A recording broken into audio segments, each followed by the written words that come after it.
नए वक्फ कानून पर देश का माहौल गर्म है और देश भर में वक्फ कानून के खिलाफ प्रदर्शन हो रहे हैं।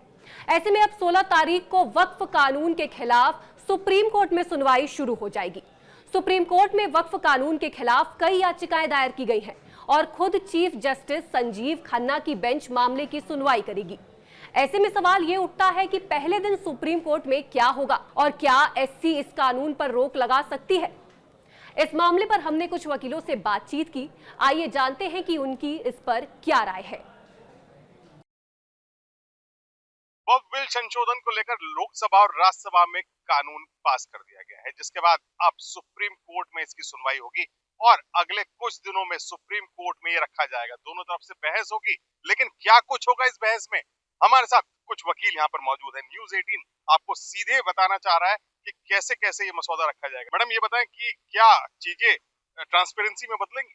हाँ, बिल्कुल ट्रांसपेरेंसी में बदलेंगी, क्योंकि इसके अंतर्गत एक तो महिला को शामिल किया गया है और बाकी जो वक्फ की जो जमीनें थी वो जो दबाई गई हैं वो पूरी तरह से सामने आ जाएंगी, जिसकी वजह से पूरी तरह से पारदर्शिता के साथ इसका एक रूप पेश होगा। तो इसलिए जो है सुप्रीम कोर्ट में बिल्कुल पारदर्शिता के साथ इसका समाधान हो जाएगा। अच्छा, जिस तरीके से मुतवल्लियों की मनमानी से लोग परेशान थे, खास तौर पे मुस्लिम समुदाय के लोग, ये बताएं क्या सुधरेगा माहौल? देखिए, इससे ऐसा है कि आम जनता को कोई प्रभाव इससे नहीं पड़ेगा।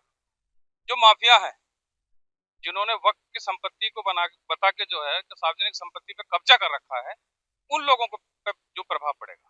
सार्वजनिक संपत्तियों पर कब्जा यानी बड़ा मामला है। सरकार चाह रही है ट्रांसपेरेंसी है, जो संपत्तियां वक्फ के नाम पर दबी हुई है वो सामने आ पाएंगी। बिल्कुल, सरकार ने जो करा है सही किया है, अच्छा किया है। और जो इसमें जो दिक्कत है वो माफियाओं को है, बाकी किसी को नहीं है। और बहुत से लोग इससे जो खुश भी है। पश्चिम बंगाल जल रहा है, क्यों विरोध हो रहा है इतना?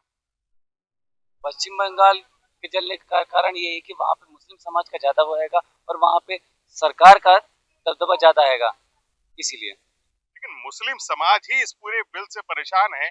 आप बताएं, क्या मुस्लिम समाज को फायदा मिलेगा? मुस्लिम समाज को तो बेसिकली मूल रूप से फायदा मुस्लिम समाज को ही है। जो वक्त की आय थी वो बड़ी छोटी थी और वो उसका दायरा बहुत बढ़ जाएगा। जो मुस्लिम महिलाओं के लिए वो जो 125 में पहले प्रोविजन है, जो उन्हें तलाक के बाद कोई भी नहीं मिलती, तो वो मेंटेनेबिलिटी वहां से आएगी, आय का स्रोत बढ़ेगा, एजुकेशन बढ़ेगी। मूल रूप से वो परेशान है जिन्होंने वक्त को कंट्रोल कर रखा था। वक्त की संपत्ति कुल 100-200 चंद नेताओं के हाथ में है जो इससे परेशान है, अदरवाइज कोई परेशान नहीं है।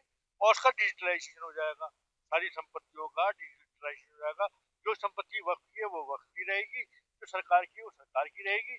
ये जो है कि कल के किसी भी संपत्ति को कुछ कह दो, कुछ किसी को कुछ बता दो, वो चीज खत्म हो जाएगी। यानी दिक्कत उन्हीं लोगों के है जो जबरन कब्जाए हुए हैं, जो माफिया गर्दी चल रही है। मैडम, आप बताएं, क्या दिक्कत उन्हीं लोगों को है?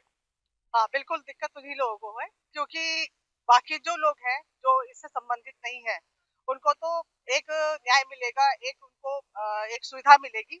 लेकिन जिन्होंने कब्जा किया है, जो भू माफिया है वक्त के नाम पर, उनको दिक्कत ये है कि उनके हाथ से संपत्ति, ये जो मतलब जो है गैर कानूनी जो संपत्ति है वो उनके हाथ से चली जाएगी, इसलिए वो परेशान है। क्या सरकार का बड़ा ये फैसला ऐतिहासिक बनेगा? ऐतिहासिक फैसला होगा ये। और उसके बाद वक्त बोर्ड जो आया है उसका अमेंडमेंट हुआ है, उसके बाद कम से कम ये तो है कि आप वकील मतलब जा तो सकते हैं, कम से कम रिकॉर्ड हो जाएगा। ये प्रूव कर सकते हैं कि भाई डॉक्यूमेंट्स होने चाहिए उनके पास।